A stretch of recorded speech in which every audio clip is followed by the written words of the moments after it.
Well, with flights canceled and federal food benefits in question in our country, the U.S. government shutdown is problem number one for your elected representatives in Congress. And happening soon, the Senate will hold vote number 15 on the House-passed funding bill. But there's a twist here to talk about.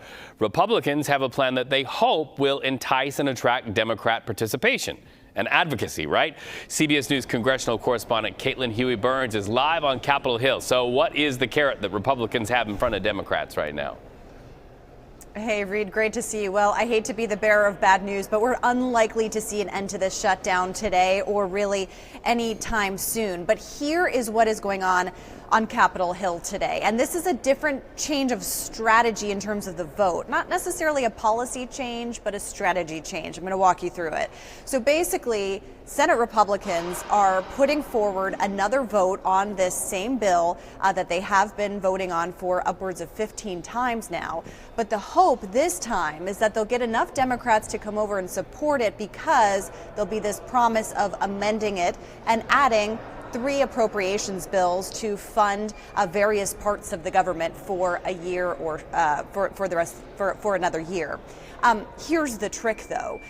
Democrats are feeling very emboldened right now after the election on Tuesday and after President Trump's own comments in which he said that Republicans are being blamed for the shutdown. I've talked to a lot of Democrats up here who want to hold out for a better deal. And so there is a question of whether Democrats would come on board with this strategy that Republicans have laid out.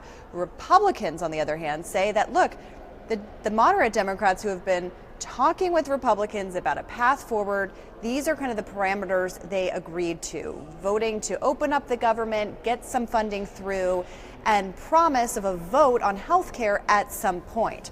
The key is, though, that lots of Democrats don't just want a promise on a vote for health care. They want actual tangible policies. They want an outcome here. And Republican leaders say they can't guarantee that outcome. So long way of saying that we're kind of where we have been, but today's vote is going to be crucial to see if it is empowering Democrats to stick together and remain defiant, or whether some of them break off. That remains to be seen. We also have been hearing some rumblings about the Senate potentially putting forward a bill that they've seen before, but trying again to fund federal workers.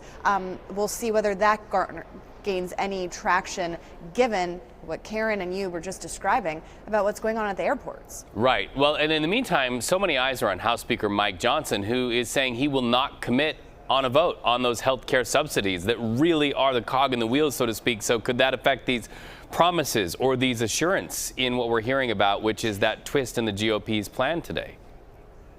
Yeah, and Republican Senate Leader John Thune said, look, I don't control the House. I can't guarantee what they will do. The question is whether the president gets involved perhaps and urges Mike Johnson to at least have a vote. That seems unlikely, at least at this point. And this is what a lot of Democrats up here are saying, is that even if they get a vote here in the Senate, there's no guarantee they can get one in the House. So a lot of tricky politics going on here, Reed. And we're also starting to sense a real frustration among senators, especially on the Republican side, given that in just a couple of weeks, we're going to reach that deadline where this would have all run out in the first place. So we're going to be back at square one here pretty soon if nothing, gets any traction today. Okay, and just really quickly, I may be catching you off guard here because you may not know at this point, but just to put a timestamp, vote number 15, knowing that 1 through 14 went down in flames, do we have an idea of when that will happen today? We actually don't know right now. They haven't given us guidance on when they will put that for a vote. There may be a vote later today on that standalone bill that I was talking about to pay federal workers, and maybe vote this weekend on the CR, the budget resolution. Leadership is still trying to figure that out at this hour. But the Senate says that they're ready to stay in town this weekend. Okay, all right. Caitlin Huey-Burns, thank you so much. We appreciate you.